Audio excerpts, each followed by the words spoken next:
You have some people who are talking about Project 2025, like I am, and we are saying that this is like The Handmaid's Tale in real life.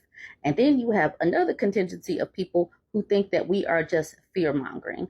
But when you listen to these Christofascists talk, these people, they simply do want a theocracy. They simply envision a world where women do not have any autonomy and rights to their body. And they are coming for some things about men, but it's pretty much controlling women. Now, this right-wing Christofascist Pastor Joel Webbon, he lays out his agenda for a properly Christian nation in which no-fault divorce, porn, smomortion, and IVF and birth control are all outlawed. Y'all have got to see this video. Going to behave as a Christian people. And what does that mean? It means we're going to ban pornography.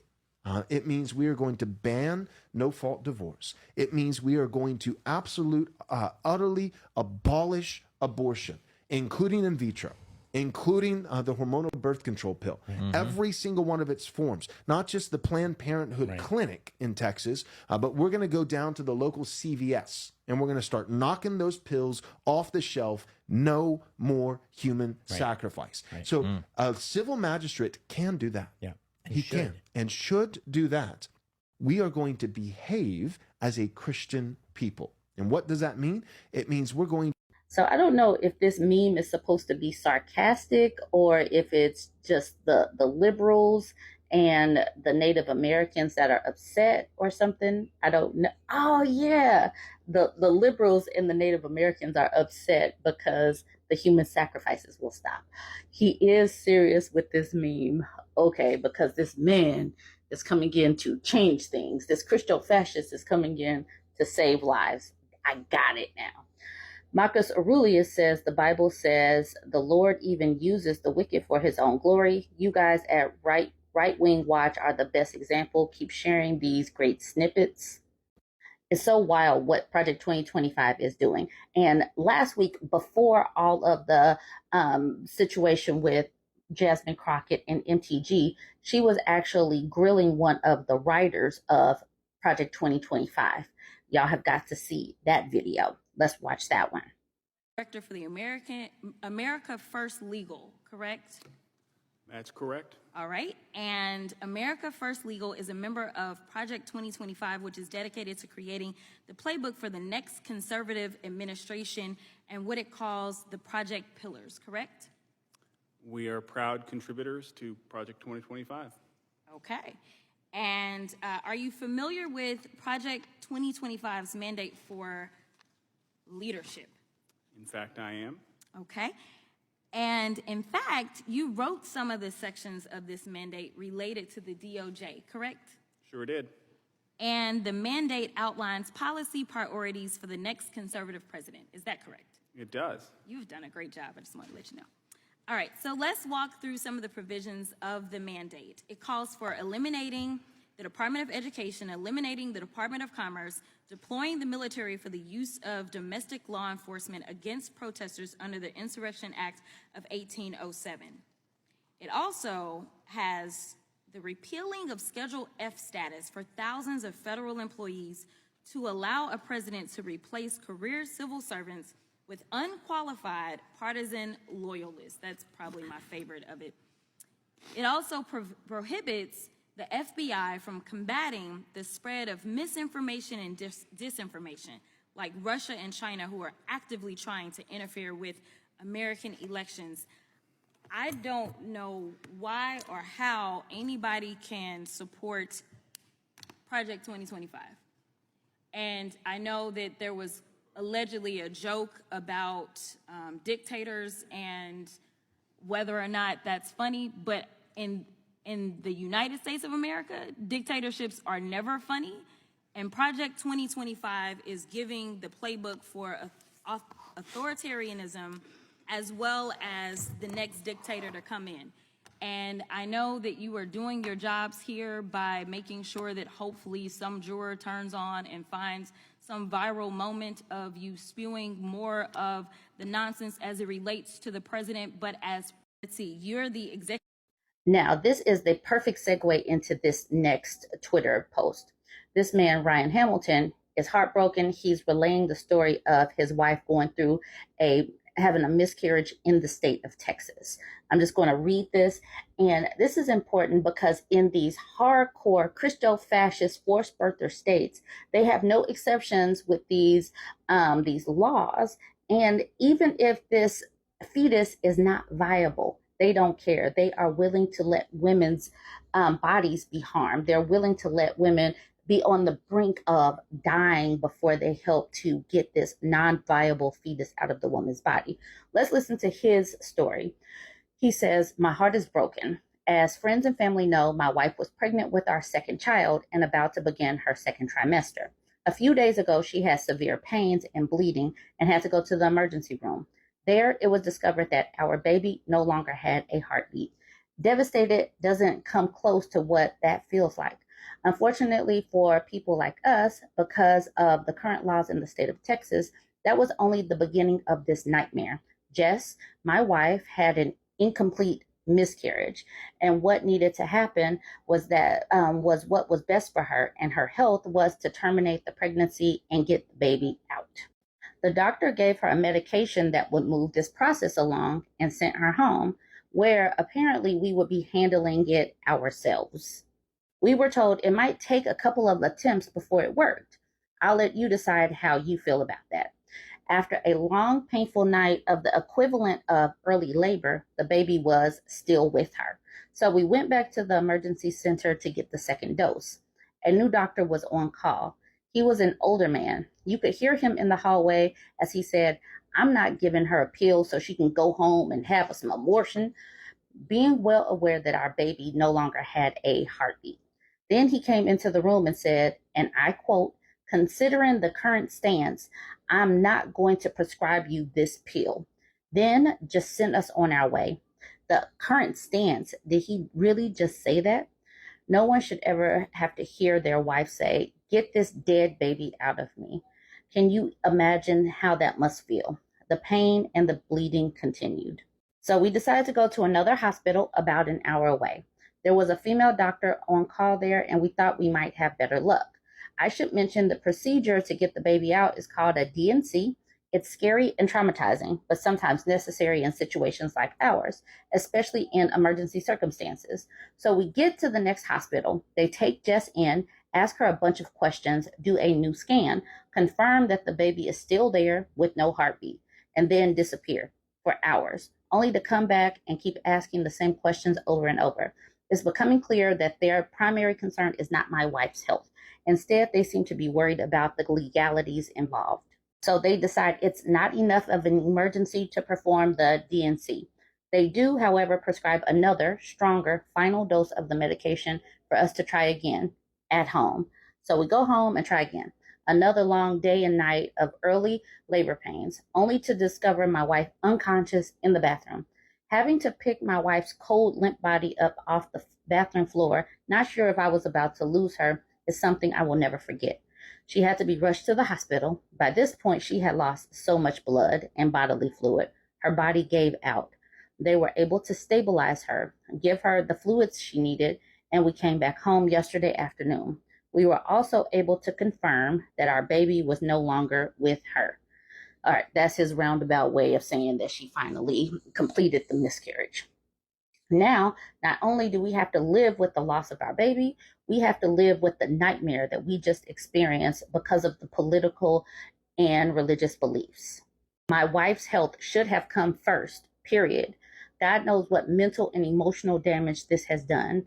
If you consider yourself a staunch pro-lifer, 1, you've never been through what we just went through. 2, you should take a long, hard look in the mirror and reevaluate your reasons for supporting such a cold, barbaric, ignorant point of view. It's not that black and white, and it's never going to be. If you think your pray to ends memoriam sign in your yard is Christian, I suggest you revisit the teachings of Jesus and try again. If you support these laws that makes memoriam illegal, the result in people being put through what we just were, you should be ashamed of yourself. I've never been so angry or heartbroken, and the devastation I'm feeling must pale in comparison to what my poor wife is feeling. Now, I saw this morning. I should have taken the screenshots. There was this man who was like, me and my wife, we went through a miscarriage as well. And I can understand what you're going through. I sympathize. But why are you telling the world this? Why are you putting this on social media? And so many people were angered, and so was this man who wrote this, because we do need to see the fallout of this. We need to see, because just like this man Ryan says, it's not so black and white.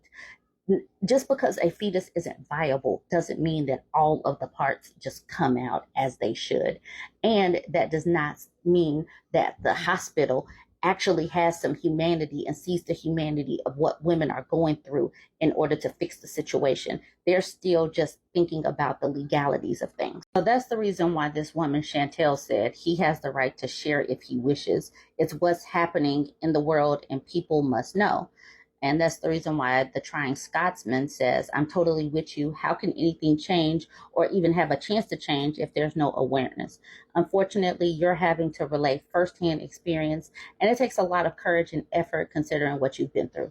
Absolutely. That is the reason why I am glad that Ryan shared his story and why I'm sharing it as well. But then you have Gina coming in and say, what a lie. I've been in healthcare 22 years in an extremely conservative state. When the fetus has passed away, it is medically necessary to remove it.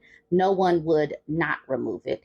Obviously, this woman hasn't been paying attention to what's going on in Texas, because they are absolutely letting women be on the brink of death before helping them over in Texas. Then Ryan said, it's not a lie. It happened. It was horrific, and it was incredibly difficult to share. For you to imply that I made it up is beyond ridiculous. In fact, you can go F yourself. Annika said the state of South Carolina is not as conservative as Texas is when it comes to necessary medical procedures involving this type of situation. Texas has become an actual hell. Though our state isn't that far behind from Texas's laws, this is something that is actually happening.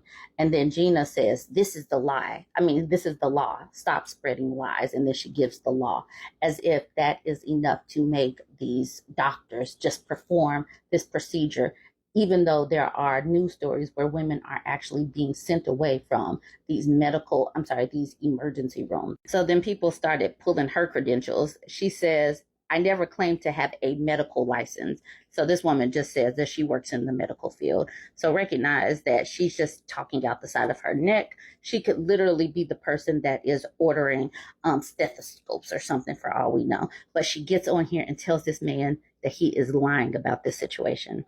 All right, let me know what you think about these two stories. Like, comment, and share. I do want to say there is a difference between the trad wife lifestyle and just being a stay-at-home mom and wife. But regardless, the drawbacks are still the same if you do not have a plan B, C, D, E, F, G, LMNOP, all of that.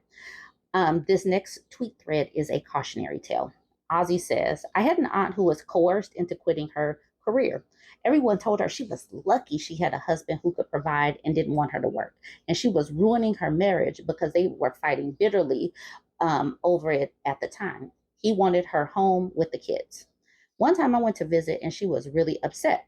She told me she had planned a trip to Ghana for her best friend's daughter's graduation. The night before, her husband had changed his mind and canceled the ticket. Mind you, this guy is, by all accounts, a good husband. Not at all any of the horror men you read about, and by all accounts, she was living a good life. He kept his word and indeed took care of her after she quit work. Over the years, though, of course, the power dynamic has shifted. She needed his money and permission to do things. And while he was mostly a reasonable guy, there was the occasional power trip, much like this one. To add insult to injury, he had also had an affair with a powerful woman who she said he often praised and compared her to. She's so accomplished. She continues with, once during a heated fight, as happens with all married couples, he threw in her face that she contributes nothing to the family. Of course, he apologized profusely after, but she said she has never forgotten or forgiven that statement. She was the first woman who told me when I was pretty young that if nothing else, I must always work and be able to provide for myself. even if I have a husband that can provide for me. I have never forgotten that sentence. And that's all that we've been saying, because you never know. Some of us might get lucky and have a wonderful, balanced, healthy relationship where there's no financial abuse, there's no mental or emotional neglect. There might not, there, it might just be perfect, but still, something could happen. A person could die young, become incapacitated, have some kind of accident at work. Women need to be able to survive regardless. But let's just say something is terrible like this. How do you escape? When you have to ask for permission for things that are simple things. I need extra butter. Oh my goodness, I need some butter for a recipe. I need extra feminine products this month for X, Y, and Z reason. The fact that people have this power trip, it can be terrible. It's like, okay, you do this, I will do this for you. I will give you the extra $5 you need, but I expect you to do X, Y, and Z. It's a control thing, and it is terrible to be under that type of control. And there is a reason why so many women fought for the right to have financial freedom and financial independence. So I'm just putting this out there, just another cautionary tale. All right, Sassy Cat says, as a child, I saw that my mom worked all the time and my dad worked some of the time. My dad also cheated with the women from church, yet my mom was the heathen because she refused to go to church. So glad I had a good mom. I wish she would have followed up. Like, did your mom leave your dad? I wish she would have followed up. Abby says, if a man makes you choose between him and your job, please pick your job. And this person says, I'm such an ambitious young girl. And one of my fears is achieving someone else's type of success, telling myself that I should be happy when I clearly want something else. I love kids, but that's not all it is for me. Exactly. There is more to life. I am a wife and a mother, but that is not the totality of who I am. We are humans that are multifaceted and not just defined by being a wife and a mother. This chronically online says right now all the girls are kind of forgetting that and just wish for a rich husband so they don't have to work. Please, regardless of how much money he makes, work. Do less hours. Start your own business. I don't care. Just earn your money. So this person says, staying at home to take care of kids, house chores, and cooking is a lot of tedious work. And how can a reasonable man tag that as nothing? That's crazy. And leaving your work to please a man doesn't usually turn out well because he will one day use those things on you and make you feel miserable. I wish her well. And that is not the first time I have heard a person say, you are dead weight. You do nothing. All of that. And it's hurtful because being a mom is already busy, busy, busy. Being a stay at home mom, you're always on. You never get a break. All right. And towards the bottom, the speed at which a stay at home mom's work goes from being valued by her family and society to be looked at as doing nothing, contributing nothing is lightning fast. It really is. You know, so many people really don't value mothers as it is, but they certainly don't value the women that are not adding money to a bank account. Y'all jump in. Let me know what you think about this one. Like I said, proceed with caution. Always have a backup plan and don't fall out of the workforce because you're sacrificing your financial health. There needs to be some kind of game plan, some kind of work from home, some kind of way to still be making some money. Let me know what you think about this. Don't forget to like, comment, and